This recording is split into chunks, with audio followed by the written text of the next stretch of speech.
Trucks, cars, boats, you name it. Chop shops can get them. Think of it as a home shopping network.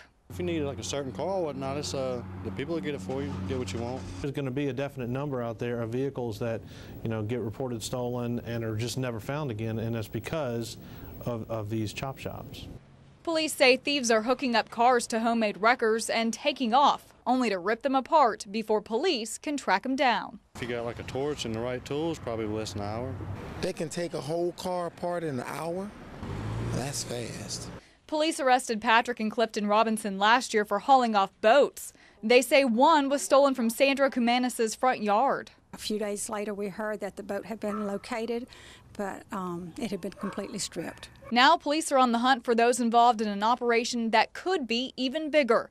They're looking for Charles Reed. Authorities believe he was running a chop shop out of his backyard. As many as 25 people could be involved. You tell someone that's involved with him that, I just wrecked my car, I need this part, and they'll go out and find the car, and they'll steal it, take the part, and then make it available to you to buy. Family and neighbors of Charles Reed told us they thought he was just trying to make a little extra cash by fixing cars. Well, take a look at what we found in his backyard. In this car, you can see the ignition was ripped out, the CD player is gone, and the interior of this door also taken out. And this car was actually in the best shape. Take a look at this truck over here. The cab, well, it's gone. Neighbors told us vehicles will be dropped off here around the clock. Police say cars found at chop shops could be stolen from gas stations, neighborhoods, even off the side of the interstate. They would simply call for a wrecker to come tow that car straight from the interstate, and in some cases they even sold the car just on the side of the interstate to a wrecker driver. Police say chop shops target Honda Accords, Buicks, and pickup trucks. They are all popular vehicles because the crooks can make quick cash off the parts.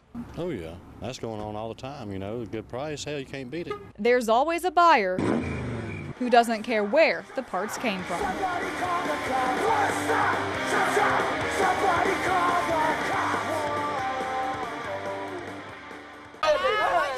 March 10th, a shooting on Edison Street in Pritchard, and for a police officer, it doesn't get much worse than this.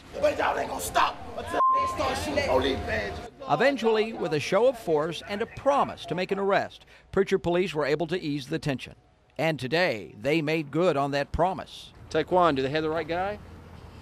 They don't. Who is the right guy? Tell them who the right guy is.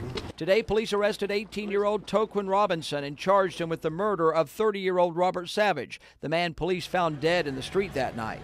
Apparently, on that evening, he was walking with another person. This person alleged that several males came out and actually shot and killed Robert Savage, went into his pocket, stole whatever articles that was there, and left the area. But Gardner says he doesn't believe Robinson pulled the trigger. That suspect is identified as 18-year-old Devonta Belfon, and 2 females are now charged as well, 17-year-old Tanisha Jones and 19-year-old Jessica Mitchell. And get this, Gardner claims the person who called police actually took part in the crime. There was a plan, and they executed the plan, and the end result was Mr. Robert Savage's death.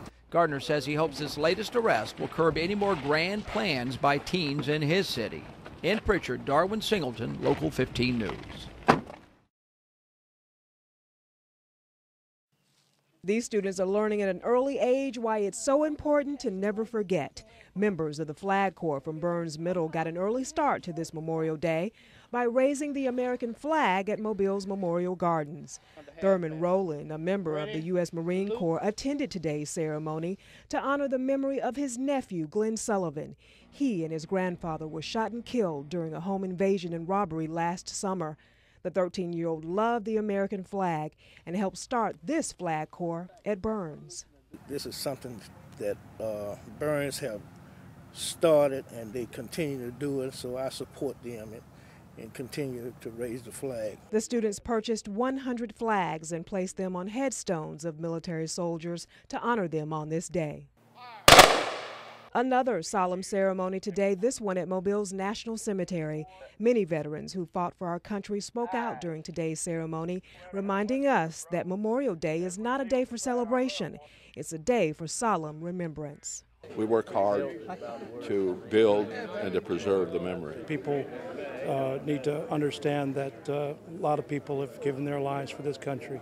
Dave Riley, a former Coast Guard rescue swimmer here in Mobile, has a true survival story. Back in 1997, he caught a bacterial infection, contracted gangrene, and as a result, lost his limbs. On this solemn day, Riley is thankful to be alive. Today, he reflects on the memory of those gone before. The people that are over there doing 5, 6, 7 tours, going back and forth, and all those that have given their lives for these causes that we're involved in need to be remembered. I'm surprised. I mean, I was shocked when I saw the parking lot. Well, whether traveling by foot or by bicycle, getting around Bay Minette today was rough.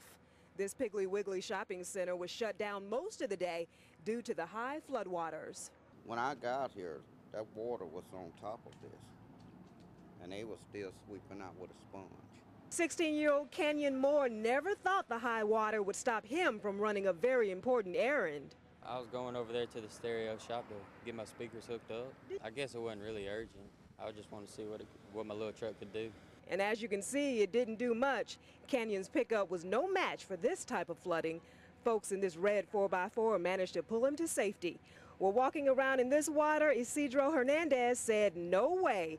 He hopped on his bike to get to safety. I'm not afraid they fell in the water, but I'm just afraid they wet my phone, and I don't have enough money to get a new one.